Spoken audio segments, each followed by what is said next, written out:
On my 60th, while the cake candles smoked, my family served me papers colder than the November rain. The band at Montgomery Inn was halfway through Sweet Caroline, and the room smelled like ribs and apple glaze when Carla tapped a fork against a glass. Evan stepped beside her with a stiff little smile, the kind you practice in a mirror.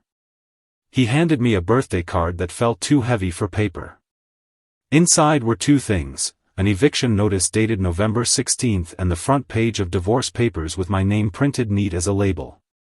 For a second I thought it was a prank, some cruel gag from a nephew. Then I felt the floor tilt, like the Ohio River had just moved under the banquet hall. Before we continue, please subscribe to the channel and tell us where you're listening from. Carla's voice was calm, rehearsed. Tom, it's time we simplify. It'll be better for everyone. Evan wouldn't meet my eyes. He kept his hands in his pockets, jaw tight, like he knew the part he was playing. I stared at the word vacate, then at the cake that said, Happy 60, Tom, where the zero candle sputtered out first as if the decade had given up. A server froze mid-step with a tray of sweet tea, eyes darting to the legal seal on that eviction like it might spill. I folded the papers back into the card and walked out into the drizzle. In the parking lot, the cold hit my chest so hard I felt short of breath. I sat in my truck with the dome light on, heart pounding, and opened the envelope again just to make sure my eyes weren't lying. There was a second sheet, a proposal, suggesting I move out by December 1st into a short-term rental, to keep tensions low. Paper-clipped to it, like a receipt for humiliation, was a crumpled boutique law firm invoice for $2,800. The ink gleamed faintly, like it hadn't even dried. My phone buzzed.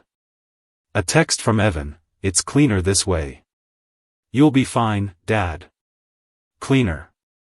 I thought about the 28 years I spent fixing air handlers at the hospital, the double shifts, the night I paid off the mortgage in May 2018 and held the letter like a trophy.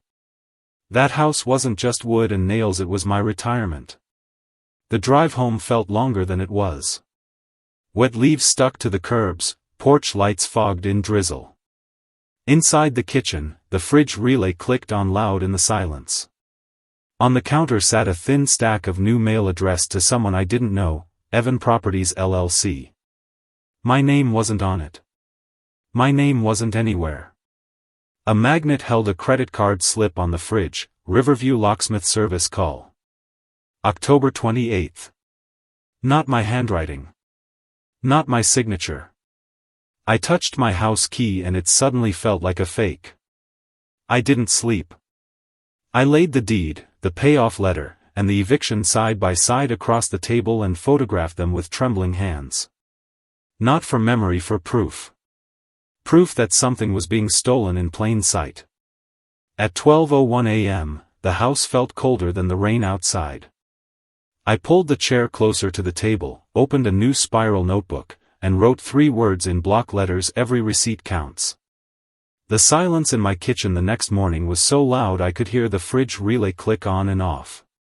I hadn't closed my eyes all night. The eviction notice, the mortgage payoff letter from 2018, and the divorce petition sat lined up across the table like opponents in a card game. The edges curled slightly under the lamp, and I kept straightening them, as if order on the table could bring order to my life. At 5:12 a.m. on November 17th, I pulled my old lockbox from the hall closet. Inside were the trophies of 30 years, the deed to the house, the title to my truck, insurance papers yellowing at the edges. I spread them out one by one, the way you might lay photos across a coffin. My hand brushed the mortgage payoff letter again, dated May 2018. I whispered the date aloud like it was a prayer. That house was supposed to be my retirement. Every double shift, every Christmas I spent replacing filters instead of sitting with family, was banked into those walls.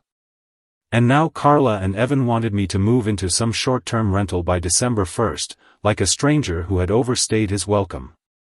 By mid-morning, I couldn't sit still. I drove aimlessly along the Ohio River, sleet tickling the windshield, wipers beating like a metronome.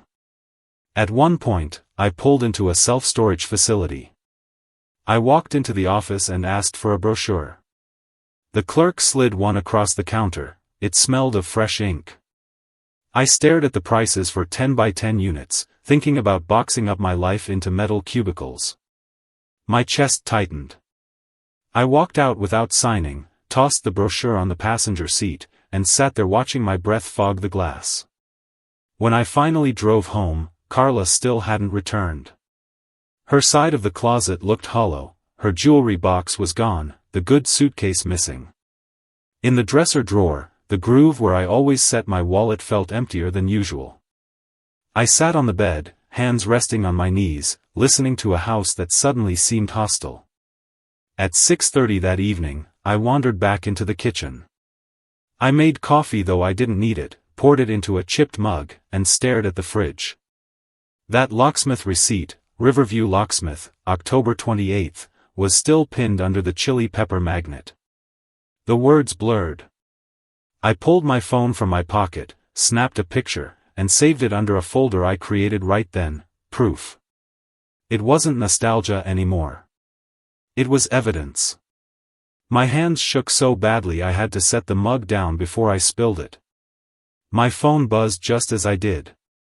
It was Evan again. This is cleaner for everyone. His words burned more than the hot coffee. Cleaner. Like I was dirt to be swept out of the corners of the house I built for him to grow up in. I walked through each room, snapping photos. The empty vanity. The missing family pictures. Even the grooves in the carpet where her suitcases had been dragged out. I told myself I wasn't losing my mind, I was building a record. I opened my notebook and wrote down times, dates, impressions, anything that could anchor me when emotions blurred the facts. By the time the sky turned black, I felt both drained and wired. I sat on the edge of the couch, staring at the flickering shadows from the streetlights. My phone screen glowed in my hand, the law firm's number printed in neat serif type on that $2,800 invoice. I dialed it, not even sure what I'd say. A receptionist answered. "Thank you for calling Mason & Rowe." I cleared my throat. Did my wife hire you?" There was a pause. Papers shuffled. "Sir, I can't discuss specifics, but yes, we met with your family recently." "Strategic planning, I believe." "Strategic planning." I ended the call before she could say more. My hand was slick with sweat. That was when it hit me like a brick. I was not just being left. I was being maneuvered. A plan was already in motion, one that treated me like an obstacle on a chessboard. The coffee on the counter had gone cold. I took a picture of that too. Not because I needed it for court, but because it captured the truth of that night, a life left to cool on the counter, while the people I loved were already moving on without me. I sat back down at the kitchen table, pulled the eviction notice close, and underlined the date with my pen. November 16th. The night they chose to blindside me.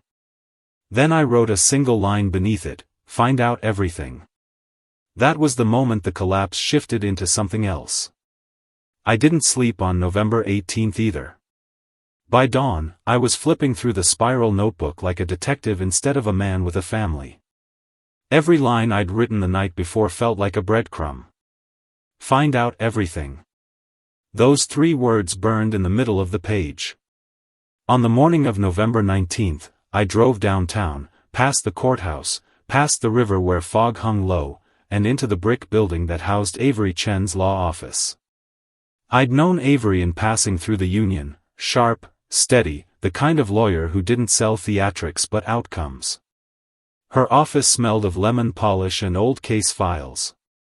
I laid the eviction notice, the boutique law firm bill for $2,800, and the divorce petition on her walnut desk like cards in a losing hand. "They want me out by December 1st, I told her. My voice sounded smaller than I expected. Avery leaned back, steepling her fingers. "Let's slow this down. What do you own?" I listed it out, the house, fully paid since May 2018, a modest pension, 1 truck, a small annuity. She circled the eviction notice. You can't just be forced out. This isn't California landlord court. You've got rights, Tom. Her assistant knocked and passed me to Nadia, a title officer 2 doors down. Nadia wore square glasses and moved with the calm of someone used to sorting chaos. She pulled up the property chain of title and printed it out. The paper slapped against her desk. At the bottom was a pending quitclaim deed, Carla attempting to transfer ownership to Evan Properties LLC. The date, November 3rd. I stared at the words like they were in a foreign language. Nadia pointed to the margin. It's flagged. Whoever filed it didn't include the full legal description. That's the only reason it hasn't been recorded yet. I felt my stomach knot. Carla had already tried to hand the house to Evan before the party. The birthday stunt wasn't the betrayal, it was the victory lap. I walked back to Avery's office with the printout trembling in my hand. She scanned it, then looked at me hard. You're not crazy, Tom. You're being maneuvered. But a flagged filing buys us time. We'll move on this right away. That afternoon, I signed Avery's retainer check for $2,500. My hand shook, but it was the steady kind of shake that comes with resolve. She advised me to document every lock change, every missing item, every receipt. Methodical wins, she said. We don't need drama. We need proof. She handed me a card for Ray Delgado, a retired sheriff turned licensed private investigator. He doesn't break rules. He documents them. By evening, I'd wired him a retainer of $1,800. His voice on the phone was gravelly, reassuring. We'll start with locks, contractors, and paper trails. That night, I opened a fresh checking account at my credit union. I diverted my direct deposit, moving quietly so nothing could be drained. Then I bought a cheap spiral notebook from the drugstore and started my daily log in block letters: date, time, evidence, notes.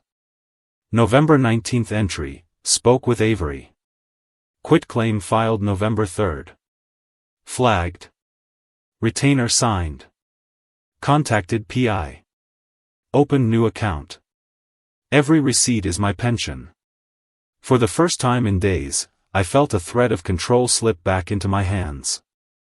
Not peace, just a thread. At 9 p.m., my phone buzzed. Ray's voice was calm. Your locks were changed October 28th. I've got the contractor receipt and CCTV showing Evan buying a set at 2:17 p.m. paid with Carla's Visa. Last 4 digits match her Costco card. I closed my eyes, let the words sink in. They hadn't just planned for weeks, they'd already acted. My key was nothing but a prop.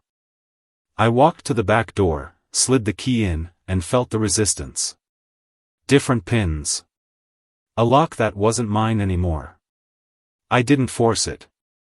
Instead, I took a picture of the scratches on the doorplate, then I wrote in my log, October 28th. Locks changed. Evidence in hand. The house groaned with winter wind. I sat at the kitchen table with the notebook open, the eviction notice under my palm, and whispered it again, every receipt counts.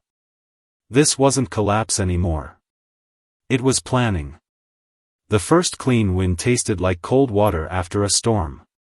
By November 25th, Avery had filed a notice of interest in the property and drafted a temporary restraining order in case Carla or Evan tried to push me out again. It wasn't dramatic, it was paperwork. But paperwork can be armor. For the first time since my birthday, I slept a little longer than an hour at a time. Ray kept feeding me details. He'd pulled the CCTV from the hardware store showing Evan at the register, a lock set in his hands, time-stamped October 28th at 2:17 p.m. The receipt showed Carla's Visa number ending in 4421, the same digits on an old Costco slip I had tucked in a drawer. Proof stacked itself without me saying a word. On the morning of the 25th, Nadia emailed me scans from the county recorder's office. A new document had surfaced, a home equity line of credit, opened in July, limit $120,000. $94,000 already drawn, $40,000 on July 22, $54,000 on September 9. Both signed under my name. But the signature looked like it had been traced by a drunk hand. I printed the pages, laid them next to my old tax return where my real signature curved smooth and confident. I could see the difference with the naked eye. Still, it wasn't enough to know, I needed experts. Avery promised we'd line up a handwriting analysis. Thanksgiving came and went with no turkey, no family. Carla texted, "Separate this year makes sense. Let's keep it civil." I stared at the message, then at the empty kitchen table where a pie usually sat. My only guest was the spiral notebook. On November 26, I wrote, "Carla proposes civility. House paying $584 monthly HELOC interest." My name forged. Luis, my old union buddy turned CPA, stopped by the 27th. He carried 2 manila folders fat with highlighted statements. "Look here," he said, tapping with a thick finger. "Payments to something called Pioneer Ridge Ventures LLC, $31,400 over 6 months. Evans Shell Company. They're bleeding you dry, Tom." I stared at the figures until they blurred, then snapped photos of every page. Luis squeezed my shoulder. "Don't think of it as betrayal. Think of it as theft. Thieves get caught. Methodical." That became my mantra. Each night, I wrote down the time I checked the locks, the pieces of mail I photographed, the receipts I logged. I even recorded when the fridge kicked on, because silence makes you paranoid, and facts pull you back. December 1 loomed, the date they'd given me to move into a short-term rental. But I wasn't packing boxes. Avery had the TRO ready, my affidavit signed, Ray's CCTV footage sealed in a flash drive. On December 2, I came home from a late shift. My key slid into the back door, turned, and spun air. The lock had been swapped again. For a second, rage pushed me to shoulder the door. But methodical wins. I pulled out my phone, snapped the lock's gleaming brass, noted the time, 8:43 p.m., and texted Ray. His reply came fast, "Perfect. This triggers TRO. Judge will not like this." I stood on the porch, cold air slicing through my jacket, and felt the strangest calm. They thought they were tightening the noose. They didn't know they'd just tightened my case. I walked to the truck, opened my notebook, and wrote in block letters, December 2. Lockout attempt. Evidence logged. Then I underlined it twice. By December 5, I'd be back in court, not as a broken man, but as someone with a paper trail. This wasn't just planning anymore. It was the first step of revenge. A judge's stamp hits paper with the weight of a hammer. On the morning of December 5, Avery and I stood shoulder to shoulder in courtroom 2C. The bailiff called our case, and Avery laid out the story in clean, steady lines: the birthday ambush, the October lock change, the forged HELOC, the quitclaim flagged by the recorder's office. She handed up the boutique law firm invoice for $2,800 and Ray's photographs of the new locks. The judge, gray hair brushed back like stone, flipped through the packet and finally looked up. Temporary restraining order granted. Mr. Dalton will have access restored. Any further attempts to encumber or transfer the property are barred until this matter is resolved. The gavel cracked. For the first time in weeks, my lungs filled all the way. That night, back in my kitchen, I unlocked my own back door. The lock clicked like music. I slept under my own roof again, though the house still felt like it was watching me. On December 7, Evan cornered me in the garage. He leaned against the workbench, trying to sound casual. "You'll be fine, Dad. You've got your pension. Don't act like you're losing everything." His wrist flashed a new watch I hadn't seen before. I stared at it, then at him. "I worked 30 years for that pension, Evan. And I worked 30 years for this house. He shrugged, as if I were the unreasonable one. My phone buzzed just then, a bank alert. Scheduled payment, Hellick interest $584. I held it up so he could see. The house is paying for your schemes now. His face went blank, but his jaw flexed. By midweek, Ray had tracked down the notary listed on the quitclaim attempt, Carla's cousin, Marla. He requested a copy of her journal. If your name is in there, and you weren't present, that's forgery, plain and simple.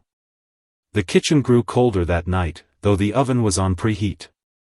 I stood there while the timer beeped to an empty room. Carla hadn't cooked in weeks. The sound pierced the silence, mocking in its way. I jotted it down in the notebook. December 10th, oven timer beeped. Nobody cooking. Luis, steady as ever, called with another find. Look at your December statements, he said. See these $3,200 withdrawals? They match a wire to Midland Handyman. That's your lock change. They used your own accounts to pay someone to shut you out. I took the printout to the kitchen table, laid it beside the eviction notice, the locksmith receipt, the boutique invoice. It was becoming a mosaic of betrayal. Each piece clicked against the other until the picture was too sharp to deny.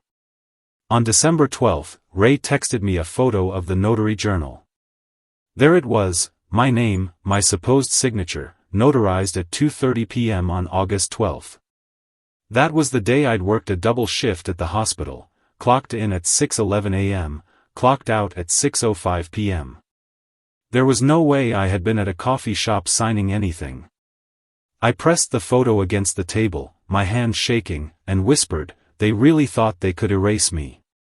The tension had shifted now. It wasn't me unraveling anymore, it was their story unraveling. They'd pushed too far. And I had the proof. We walked into courtroom 3B on January 10th like it was a stage they'd built, forgetting I knew my lines better than they did. The air smelled of paper and coffee, the kind that's brewed in courthouse basements. I sat at the petitioner's table with Avery at my side. Across the aisle, Carla and Evan whispered with their attorney, eyes darting everywhere but toward me. The judge, silver hair combed back, glasses perched low, opened the file. We're here regarding property disputes, alleged forgery, and improper transfer attempts involving Mr. Dalton's residence.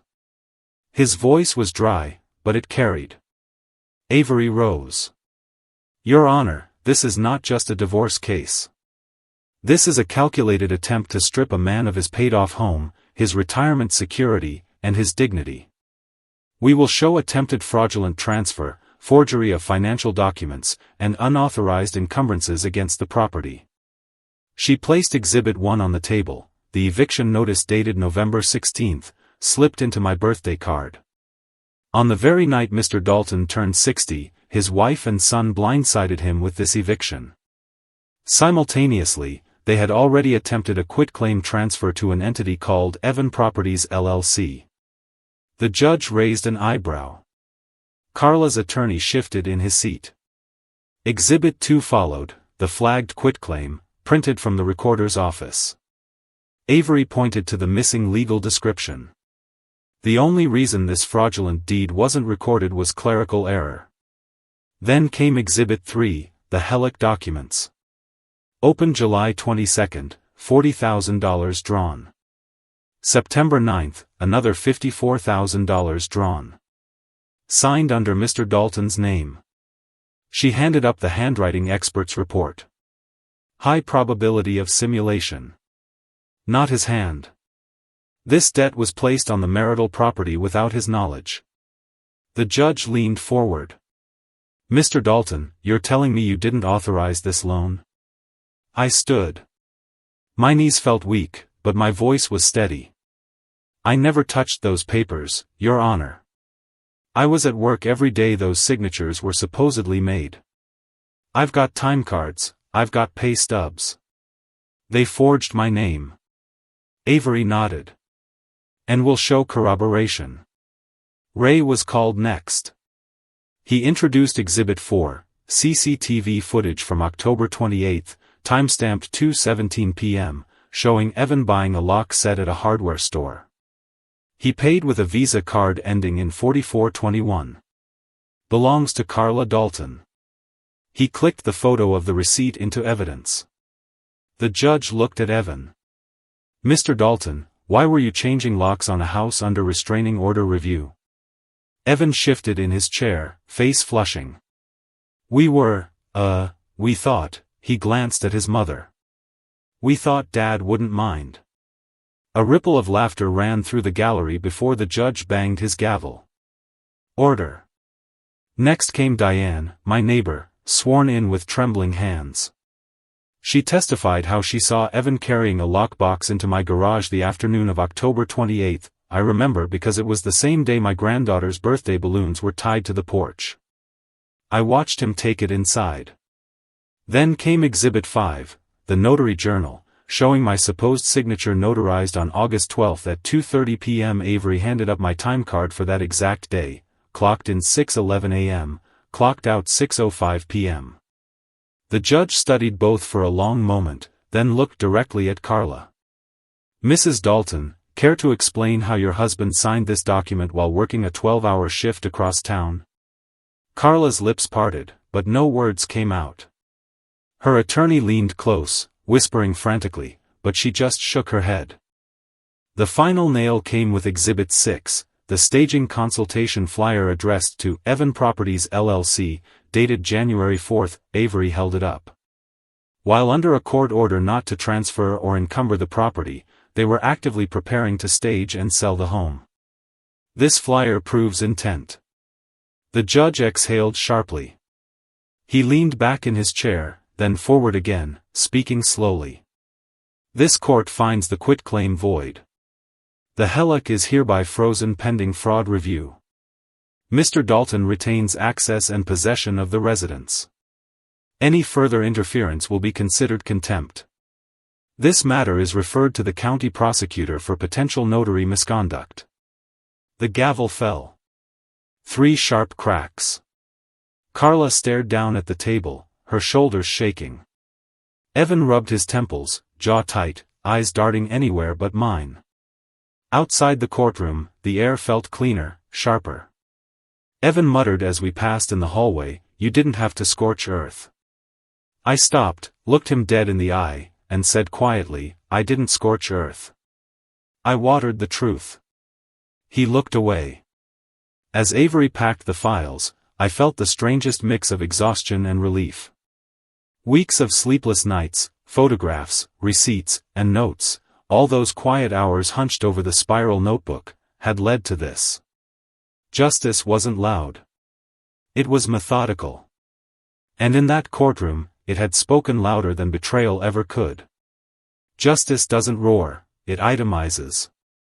Within a week of the hearing, January 14, the bank's fraud unit finally called. A woman named Tessa spoke in the clipped voice of someone trained not to promise.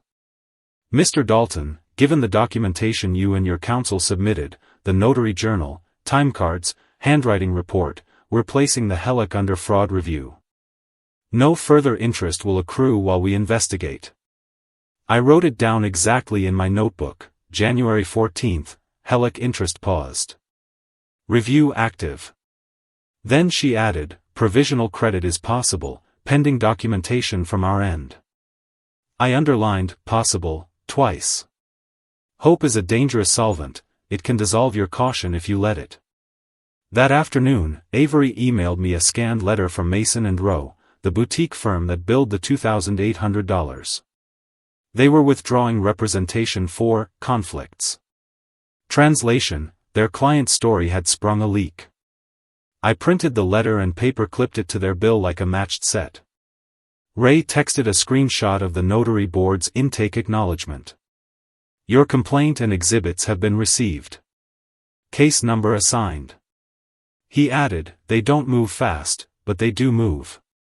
I wrote, January 14, notary inquiry opened. Evan texted me that night, "Can we talk? Mom's panicking." Panicking. The word sat on the screen like a dropped glass. We met at a diner on the corner of Riverside and Oakwood the next morning. The coffee tasted like late nights and old Formica. Evan slid into the booth across from me, eyes ringed, hair uncombed. For a second, I saw the kid who once asked me to tie his skates tighter. Then he cleared his throat and launched into a speech about investors, runway, burn rate, as if numbers could crowd out what he'd done. I didn't know about the forgery, he said, voice low. Mom handled paperwork. I thought it was approved. I set my phone on the table, screen lit with a photo, the October 28th lock receipt, Visa ending 4421. You bought the lock with her card, I said. And you carried it into my garage. Diane watched you. You knew enough. He stared at the sugar packets like they might tell him the right answer. I thought you'd land on your feet. I did, I said. Under my own roof. Silence. The waitress refilled our coffee without asking. Evan's hand shook as he reached for the cup. He didn't drink. Back at Avery's, we moved from relief to reinforcement. She filed a motion for exclusive use of the residence during the divorce and a stipulated order barring any further encumbrances. We keep the gains we've made, she said. No free shots while the bank sorts its mess. On January 20th, an email landed from Carla's new attorney with a subject line that sounded like a white flag: proposed terms. They offered to let me keep the house and any fraud credits that might come, if we divided personal property and she kept her car and certain furnishings. One condition, I told Avery. A written acknowledgement that the quitclaim attempt was improper. Avery didn't blink. We'll make it part of the order. 2 days later, the document arrived, 3 paragraphs of careful legal language with a single sentence that mattered. Respondent acknowledges that the attempted transfer to Evan Properties LLC lacked proper authorization and was improper. Carla's initials sat at the bottom like a verdict. I printed a copy for the file, another for the safe, and, because I'm a stubborn man, one for the fridge under the chili pepper magnet, between the locksmith receipt and the staging flyer. My kitchen had become a bulletin board of consequences. At night, the house felt different. Not warm, just less hostile. The heater's hum sounded like a machine doing its job instead of an animal hiding in the walls. I cleaned out a drawer, installed a small fireproof safe, and labeled a folder, Bank, Fraud Credits. When you've been ambushed once, you learn to keep your armor within reach. Evan texted again, short, almost ashamed, sorry. I stared at the word and did nothing with it. Sorry is a bridge you have to rebuild from both sides. I wasn't crossing alone. Avery called late on the 20th, we're close to an agreed order. The judge will sign if both sides accept the language. It preserves everything the court already ruled and locks in Carla's acknowledgement. I thanked her, then sat at the kitchen table, staring at the notebook's first page. The block letters had faded a little from how often I'd traced them with my thumb. Every receipt counts. I flipped to a fresh page and wrote, Fallout isn't fire. It's paper. Then the date, January 20th. Outside, the river kept moving, gray and steady. Inside, the roar of the last months had finally become a ledger. And a ledger, for all its coldness, was something I could balance. The mailbox had become an enemy these past months. Bills, notices, envelopes that felt like traps. But on January 24th, for the first time, it delivered something different, a plain white letter from the bank's fraud unit. My hands trembled as I slid it open, expecting more delays. Instead, in clean black print, it said, provisional credit of $94,000 applied pending final decision. I sat on the porch steps, the cold air stinging my lungs, and read the sentence again. 94,000. Every forged dollar they had yanked from my home was now back in my column, even if temporary. I underlined it in my notebook, then wrote the word justice next to it. That afternoon, Nadia from the title office called. The chain's clear, Tom. The quitclaim's void. Your name is the only one that belongs on the deed. Her voice had that calm certainty I'd come to trust. I leaned against the kitchen counter and closed my eyes, letting the words settle into the walls. The house was mine again, not because it always should have been, but because I fought to prove it. The court signed the agreed order 2 days later. Carla kept her car, a few pieces of furniture, and some jewelry. I kept the house, unencumbered, and the bank was bound to hold me harmless for the hellick until they confirmed who signed it. Most importantly, the order contained the sentence I'd demanded: respondent acknowledges the attempted transfer was improper.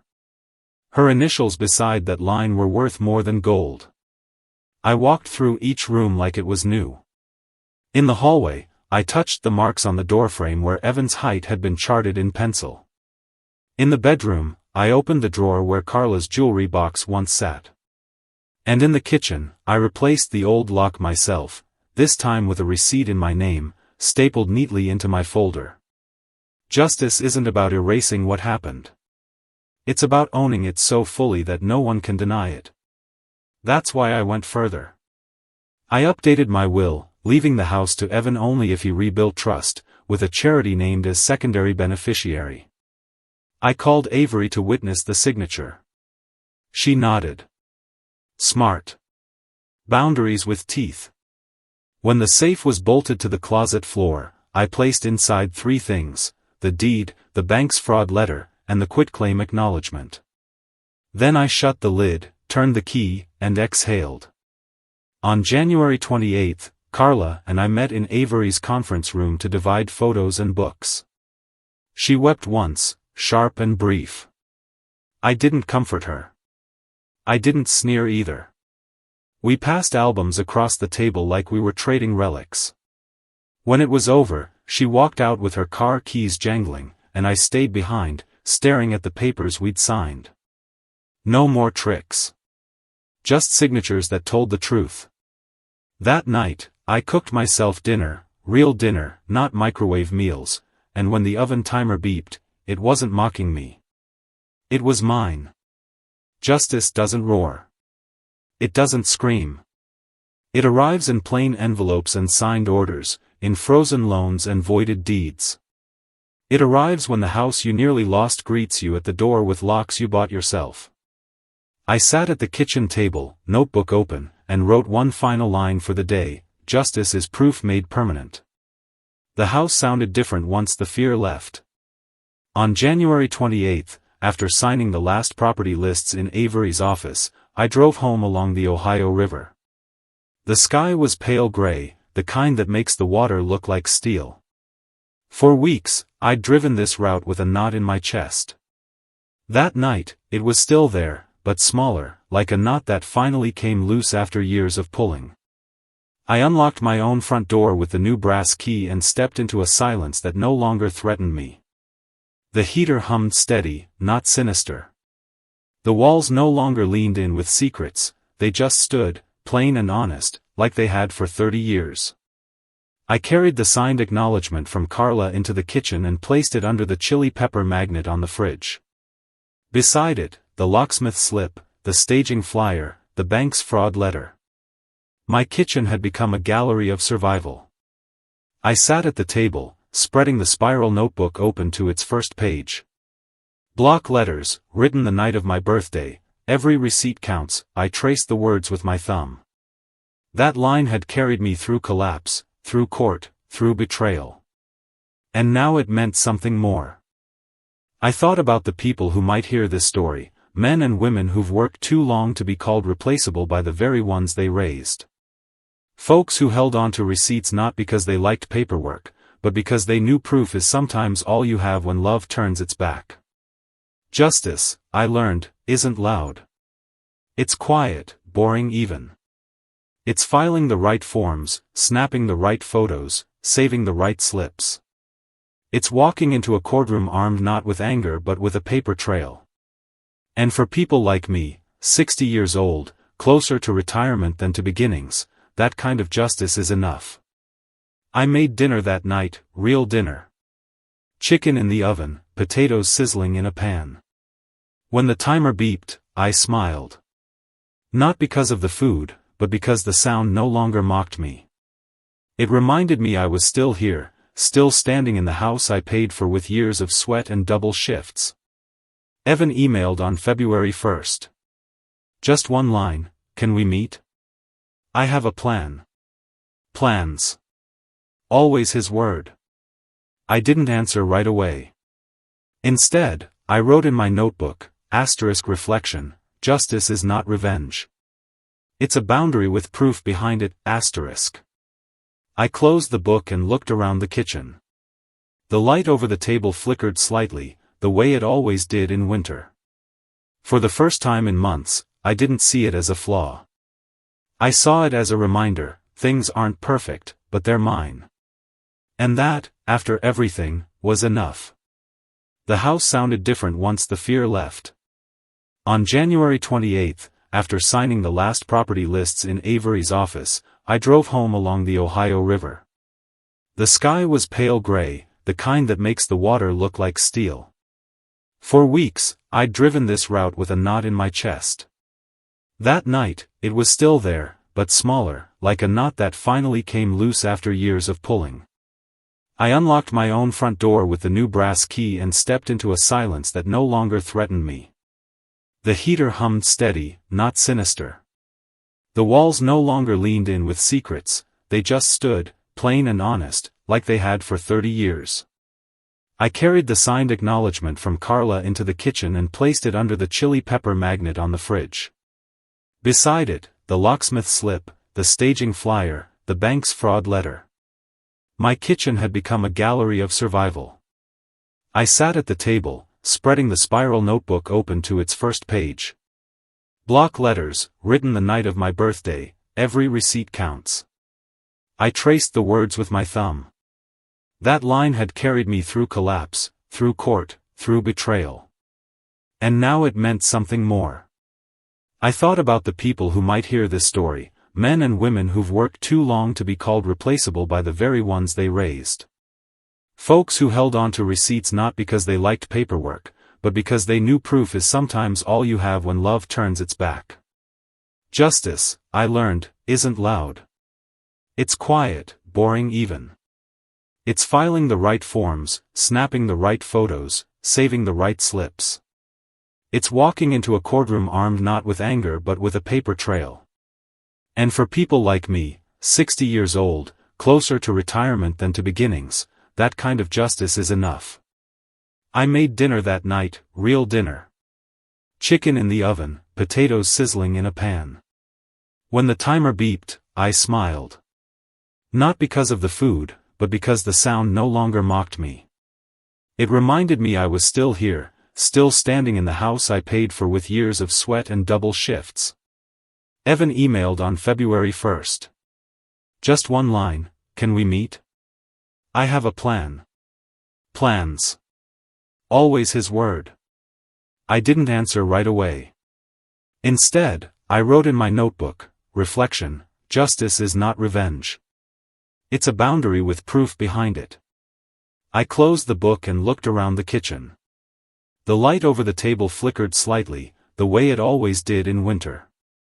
For the first time in months, I didn't see it as a flaw.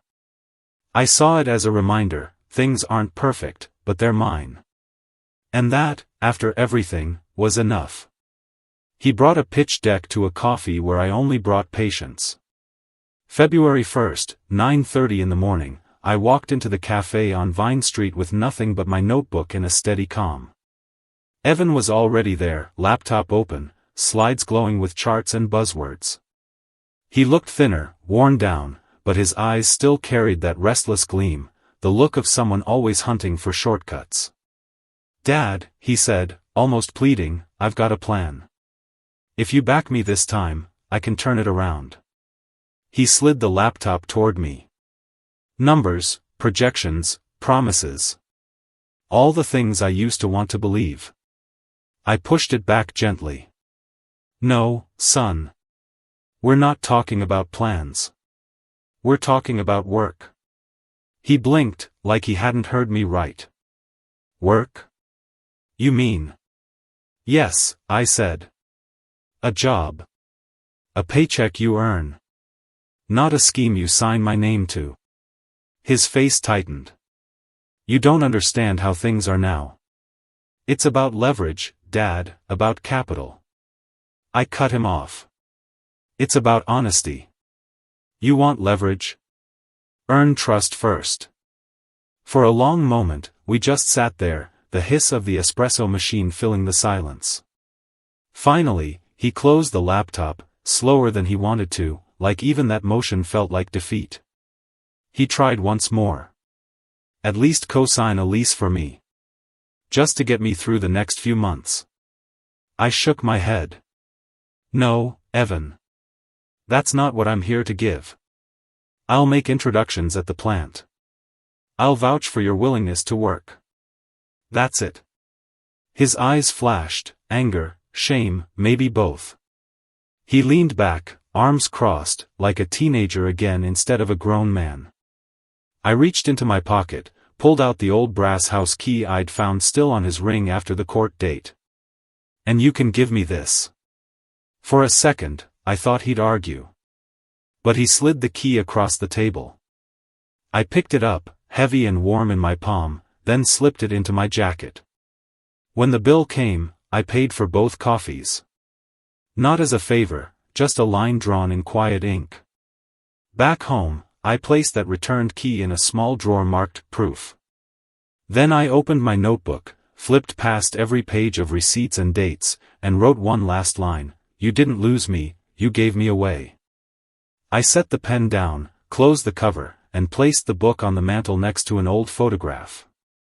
In it, we were younger, me, Carla, and Evan at the county fair, sunlight in our hair, eyes unguarded.